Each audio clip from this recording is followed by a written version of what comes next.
வேகமா தட்டுறாங்க. அண்ணா அண்ணா வெளியே வாங்க அப்படின்னு பதட்டமா ஒரு சத்தம் கேக்குது. கண்ணு திறக்க முடியாம கஷ்டப்பட்டு அனுப் எழுந்து போய் கதவை திறந்து பார்த்தா வெளியில கோமல் வேர்வை சொட்ட சொட்ட நிக்கிறா.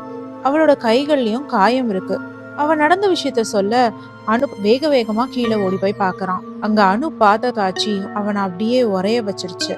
ஆமா, அனுப்போட அம்மாவும் அப்பாவும் கழுத்து அறுக்கப்பட்டு ரத்த வெள்ளத்துல கீழே பிணமா கிடக்குறாங்க. இத பார்த்து அதிர்ந்து போன அனுப் உடனடியா போலீஸ்க்கு கால் பண்றாரு.